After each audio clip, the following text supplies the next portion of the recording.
লন্ডনের school of African and Oriental Studies এ আয়োজিত সেমিনারে অংশগ্রহণ শেষে বের হওয়ার সময় একটি গাড়িতে ডিম নিক্ষেপ করেন যুক্তরাজ্য আওয়ামী লীগের কিছু নেতাকর্মী। তারা ধারণা করেছিলেন গাড়িতে বাংলাদেশের অন্তর্বর্তী সরকারের তথ্য এবং সম্প্রচার মন্ত্রণালয়ের উপদেষ্টা মাহফুজ আলম অবস্থান করছিলেন। তবে শুক্রবার রাতে বাংলাদেশ হাইকমিশনের ভেরিফাইড ফেসবুক পেজে প্রকাশিত এক বিবৃতিতে স্পষ্টভাবে জানানো হয় যে গাড়িতে ডিম নিক্ষেপ করা হয়েছিল সেটিতে উপদেষ্টা মাহফুজ আলম ছিলেন না। বিবৃতিতে বলা হয়, হামলার সময় উপদেষ্টা এবং হাইকমিশনের কর্মকর্তারা অনুষ্ঠান স্থলে ছিলেন এবং পরবর্তীতে একাধিক গাড়িতে নিরাপদে স্থান ত্যাগ করেন। হাইকমিশন জানায়, মাহফুজ আলম শুক্রবার লন্ডনে দুটি অনুষ্ঠানে অংশ নেন। প্রথমটি ছিল বিকেল 4টায় লন্ডন বিশ্ববিদ্যালয়ের সোয়াস ক্যাম্পাসে, যেখানে জুলাই মাসের গণঅভ্যুত্থানের 1 বছর পূর্তি উপলক্ষে একটি আলোচনা সভার আয়োজন করা হয়। সোয়াস এবং বাংলাদেশ হাইকমিশনের যৌথ আয়োজনে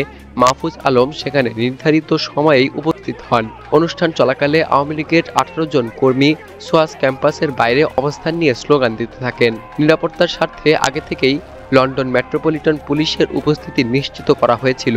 উপদেষ্টা এবং হাইকমিশনার কর্মকর্তারা ভেতরে প্রবেশ করার পর পার্কিং এলাকায় অপেক্ষমান দুটি খালি গাড়িতে ডিম চোরে দুষ্কৃতিকারীরা। এরপর সোয়াস ত্যাগের সময় কয়েকজন রাস্তায় শুয়ে প্রতিবন্ধকতা সৃষ্টির চেষ্টাও করে, যাদের পরে পুলিশ সরিয়ে দেয়। উপদেষ্টা মাহফুজ আলম সন্ধ্যা 7:30টায় বাংলাদেশ হাইকমিশনে আয়োজিত একটি মতবিনিময় সভায় অংশ নেন।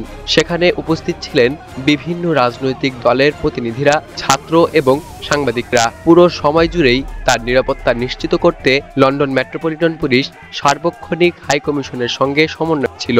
এই ঘটনার পরপর সামাজিক যোগাযোগ মাধ্যমে ভুল তথ্য ছড়িয়ে পড়লেও হাইকমিশনের স্পষ্ট ব্যাখ্যায় বিষয়টি পরিষ্কার হয়ে যায়। উপদেষ্টা মাহফুজ আলম ডিম নিক্ষেপের সময় গাড়িতে ছিলেন না এবং তার নিরাপত্তা কোনোভাবেই বিঘ্নিত হয়নি। এমন বিভ্রান্তকর ঘটনায় নিন্দা জানিয়েছে কূটনৈতিক মহল।